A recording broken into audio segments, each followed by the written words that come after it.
Welcome to toy-polloi, parental guidance. This video contains scenes of Lego destruction. Hello and welcome to toy-polloi and part 2 of the restoration of this vintage G.I. Joe and Action Force Killer Whale hovercraft. In part 1 we did quite a lot of sort of underneath work, sorting out the fact that there were missing wheels. We also repaired the hinges on both sections of this front sort of launching mechanism on the hovercraft, and we gave everything a good clean after taking it all apart. There's still lots to do on this. There's loads of parts missing and loads of areas that need repairing, so let's just get straight on with it. For the missing cockpit glass on this Killer Whale, I've got an idea to just use an old CD case. Now this is a sort of CD single case actually, and I've used this for other projects because the clear plastic is very easy to work with. It's very easy to cut just using a scalpel and then sort of bending it with a pair of pliers, and it cuts along wherever you've scored. So I had the idea that I'm going to use that. I already made a quick sort of template by measuring the distance between all of the little pegs. I'll just see if I can move the craft so you can see there are 3 little pegs around the windscreen, and those are what hold the glass in place. So I cut this one, which is sort of goes exactly inside the sort of 3 pegs, and that one does slot in place. But the problem with this, I'll show you if I just clip this in like so, is that when you shut the window you can see around the edges of it, you can see there's a gap. So I think what we need to do is actually cut a bit that's slightly bigger than that, and then do some little inserts where these little sort of clips are going to hold the final thing in place. So that's what we're going to do now. We're going to make a new one of these. That one does work, it works perfectly well, but I'm just not completely happy with it. So what I'm going to do is just take some new measurements using my small metal ruler here, so we can work out how wide we need the bit of glass to be. The hole is about 6 centimeters, say 60 millimeters. So I'm going to make the new bit of glass say 64 millimeters wide, and then we want to make it slightly taller than the 2 pegs. So the actual gap is 22 millimeters. So if I make that bit sort of 24 to 25 millimeters, we can then cut around it. So we need something 62 millimeters by 25 millimeters. As I say, it's very easy to make that out of this CD case. So I need to first up start with a nice sort of flat edge. You can see this is cracked previously in different places. So I think the first thing to do is we'll just break off this edge. So I'm just going to do a quick score there. That should enable me to break this. So I say this stuff breaks incredibly easily. It's very good for sort of making sort of flat surfaces like this. So I said I needed one 62 millimeters by 25. So let's just do a quick score along here. We'll start creating the shape. Now I've got that score, some pair of pliers.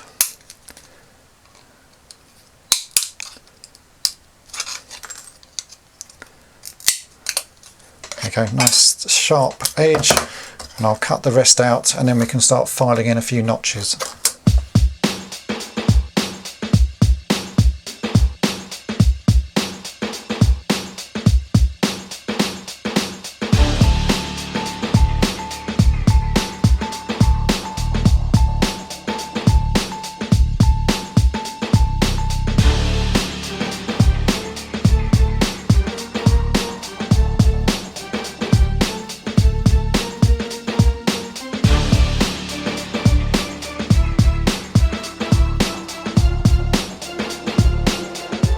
We've got this piece cut. I'm just going to mark on here some little scratches, basically where I want to cut the notches for these little tabs, and just going to use a knife again just so I can scratch the surface.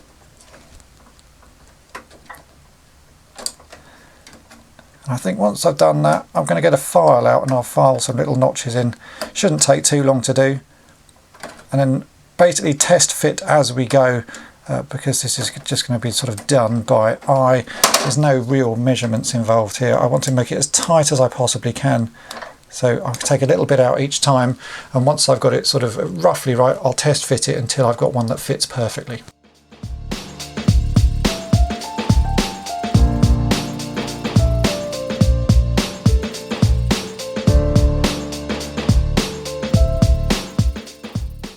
So with some careful fine tuning, I now have a piece of plastic that does actually fit in place. I may have cut these notches slightly too big, so I think I might do this again, but you can see the principle does work, and I think that should in the end look pretty good. Now the problem with this glass obviously is that it is clear. If we look at the side glass, it has a slight tint to it, and I have a solution for that, so I'm going to test that first on this one before I make another one. And the solution for that is some of this, which is a Tamiya colour spray. Now this is TS71, it's called Smoke, and it's supposed to give a clear sort of tint to cockpit glasses and things like that for model cars. And that's what we're going to try on this piece of old CD case. I'm going to take this out into my garage, give it a thin coat of this spray, and we'll see if we can tint it to match the side panels.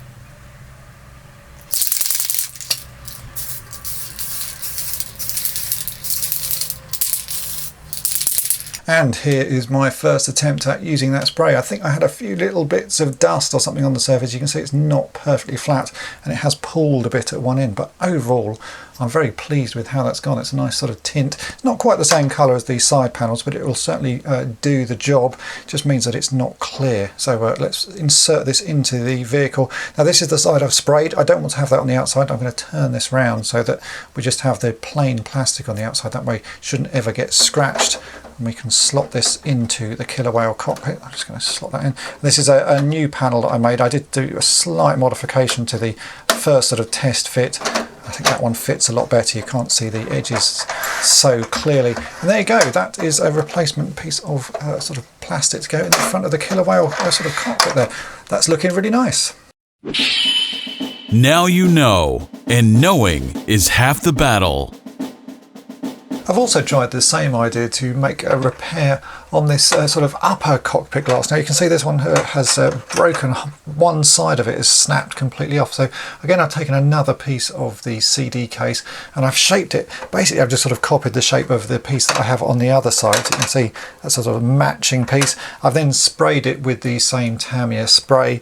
I think this will do a reasonable job of sort of recreating the look. Obviously, there's going to be a slight join where I join the two bits together, and the colour is, again, just slightly off. This is a little bit blue and this is a little bit brown, but I think overall the effect will work. Now the plastic used in CD cases works incredibly well with plastic wells, as does most of the materials used on this Killer W.H.A.L.E hovercraft. I have a feeling that this plastic here used on the windscreen might be slightly different, but it's going to be worth a try. So I'm just going to put a little bit of plastic weld on and try and join those two corners together and then fit this.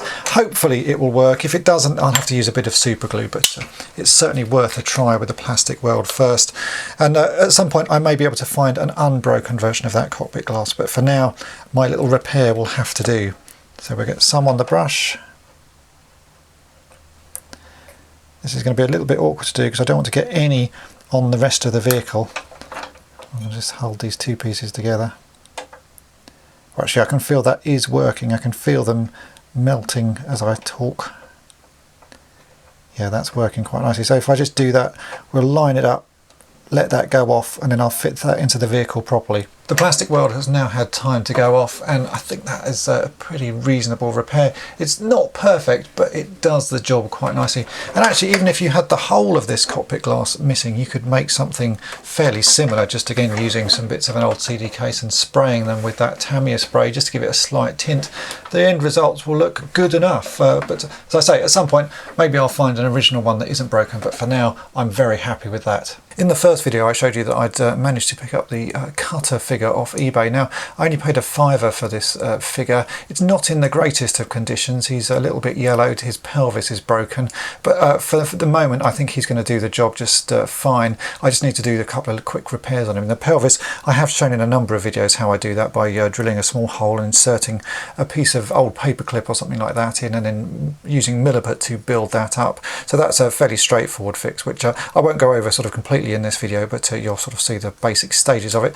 He's also got a peg snapped off in his foot, so we need to remove that. Again, that's a fairly straightforward thing to do. It's just a little bit sort of time consuming. Basically get a drill bit and drill a hole that's slightly smaller than the peg, just sort of work it around. In the end that will come out. So let's get started and we'll get this cutter figure looking a little bit sort of more presentable. Overall it's mainly the yellowing that's the problem. I'm not going to deal with that because it's sort of perfectly acceptable to have him a little bit yellowed. He's got a few little paint rubs on his hat which we'll fix, but first up let's repair the pelvis.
I've managed to get the pelvis looking as good as I want to do, so it's just a tiny amount of milliput there and a little bit of filing at the end just to sort of give it some fine details. Now we need to paint it to match the plastic, and this plastic has slightly yellowed over the years, so it's got a slight green tinge to it, so I'm not going to be able to get it a perfect match, but I'll get it as close as I possibly can, and certainly by the time you've got the legs on you really won't notice the difference. And for that I'm using two types of paint. I'm using some model colour by Vallejo. Now this is number 1795 blue. I would normally use Humbrol acrylics like this one, which is number 33 black, but I've not been able to get Humbrols anywhere. The shops that I normally go to have completely sold out and they're having trouble getting new stock in, so I've moved on to these Vallejo paints, which I'm finding pretty good. And there are colour charts online where you can swap between the sort of different numbers that each of these brands use. So I looked up some Humbrol numbers and this was the number that came up that said it was the closest match. So as I say, this is 795. It is again an acrylic model paint, so I'm just going to mix these two together and I'll get a blue that will match as close as I possibly can. By the time that's painted and we've got the legs in, I don't think you'll notice.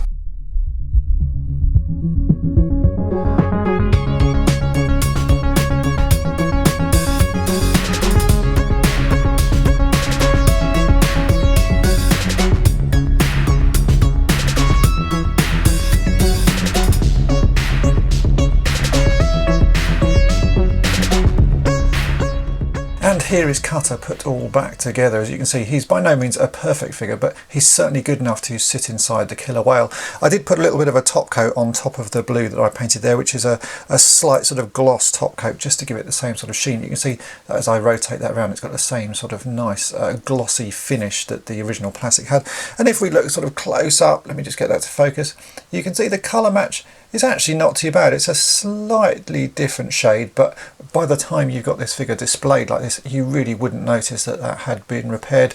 I'm going to put a link in the description to a full video that shows how to repair the pelvis and also repair some other issues on this figure, because this one also had some broken joints on the elbows, which is a very common sort of thing to break. So I'm going to put a link to my restoration of a vintage Dr. Mindbender figure, which covers all of these main issues, and you'll be able to follow that and see exactly what I did. For now, this is good enough. It's going to go and sit in the vehicle. If I find a better one, I will replace it, but for now I certainly think he's perfectly acceptable.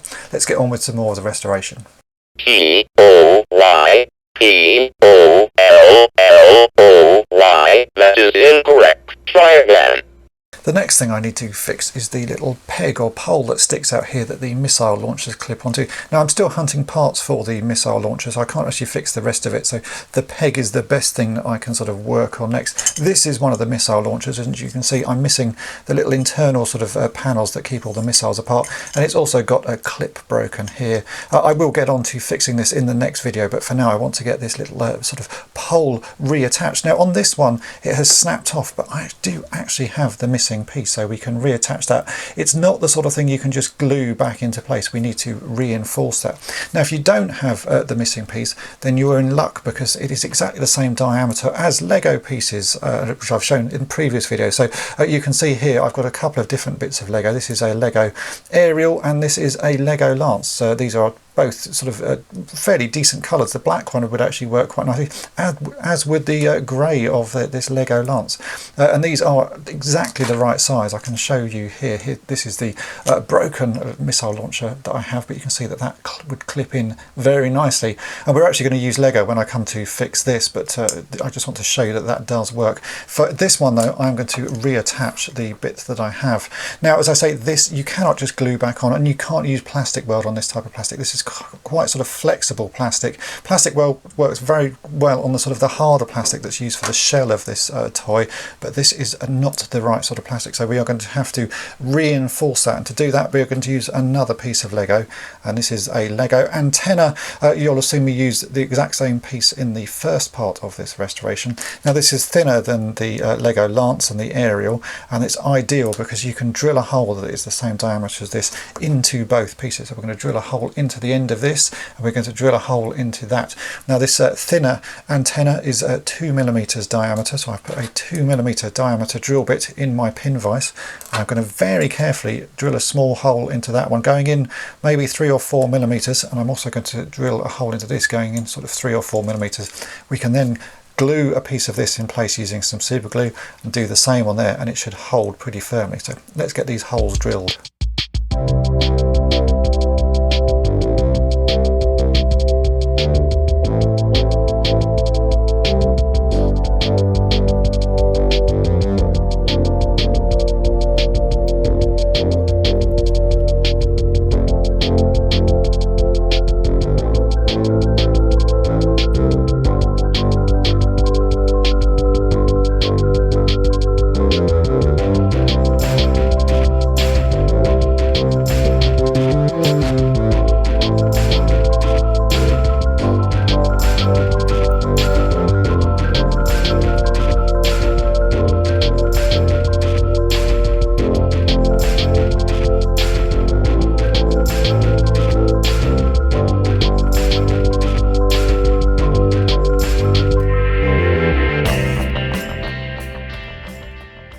we have both parts drilled, we can glue everything in place. And I'm going to be using super glue on this, as I say, because the plastic weld doesn't work on the sort of more flexible type of plastic that's used on these elements. So we can just get a bit of super glue onto the end of this piece of Lego,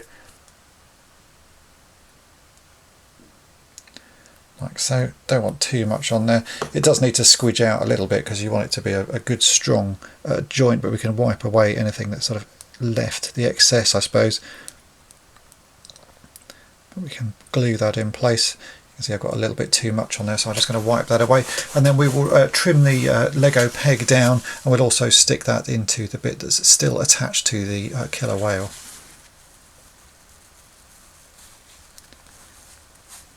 So you can see I've trimmed the bit of Lego down now. I'm going to put a tiny amount of super glue onto the end of the other part of this, like so. I'll get that to run around a bit. I don't want it to sort of all gloop on one side. I'm just going to use the other bit of Lego just to smear that around. And then we can stick this into the little hole we've made there. Now there's a tiny little sort of tab you can see that's on the end of this pole. That actually needs to be facing down, so I'm going to make sure that I've got this all lined up. And we'll stick that in place like so. There's a little bit of glue squeezed out there, so again I'll just remove that just for the sort of sake of being tidy. Once that's gone off, that should hold really quite firmly. The Lego just gives it that extra bit of support. If you didn't put the Lego in, anything that you glued here would just snap off instantly, so you do need that extra bit of support. Now there is a bit of sort of cosmetic plastic missing that comes out the top there. I'm not actually going to bother to sort of replace that. You could use another piece of Lego. You could use something like the end of one of these antennas has a little ball on it. You could sort of drill a hole and have that sticking up, but because it's only a sort of cosmetic piece, I am just going to ignore that. It might be something I sort of come back to in the end and just stick something on just to give it a little bit of detail, but I don't think it matters that that is missing. So as you can see, I've already fixed the other side. This was fixed in exactly the same way. I can do a test fit with my broken missile launcher just so you can see that that does actually clip on, and it will hold in place quite nicely. But as I say, I'm hunting for parts for this, so if you join me in the next part of this restoration, hopefully I'll have been able to track down some more of the missing pieces and get some more pieces for this missile launcher, and we'll do the sort of final repairs on it. But for now, that does actually work, and it's quite a satisfactory little fix, and it is pretty strong. I can put quite a lot of pressure on that, and it's not going to break. It's obviously never going to be as strong as the original, but it's certainly strong enough and be strong enough for display purposes, which is what I want to get this killer whale sort of ready for. It's just something that can be displayed again. So that's it for part 2 of the restoration of this vintage G.I. Joe Action Force Killer Whale. As you can see, there are just so many things that need repairing on it. Every single part of it seems to have something broken or something missing, so it's going to be a long-term project. I'm glad that I managed to get a few more things fixed and sort of ticked off the list. The glass is looking really nice. We've got these little pegs working again. It's just generally getting a stage further on. As I say, I am missing absolutely loads of parts still, and with the current situation in the world, it's proving quite hard for me to sort of track pieces down and get them sent over. So for the moment, I'm just going to keep on hunting, and at some point I will get some more of the pieces. I think next on my list is certainly going to be missile launchers and sort of getting these all fixed up. The rear propellers and sort of blade covers and that's going to be a much harder job. It seems that everybody is searching for those. I'm still after the little bike that goes here. I still need the little sled that hooks in the front. I'm still missing the sort of internal parts of this ramp. I've got the front, sort of the main part of the ramp. I don't have the internal bits. So as you can see, there's a lot missing, but those pieces will turn up in time, and I'll be able to buy some off eBay or hopefully trade with other people and get all the sort of missing parts to make this killer whale look as good as it possibly can. So I hope you've enjoyed this video. If you have, then hit the subscribe button and tap the bell to be notified each time I upload a new video. And thanks for watching. Thanks for watching toy-polloi. Subscribe for more great videos. You can also follow toy-polloi on Twitter, Facebook, and Instagram.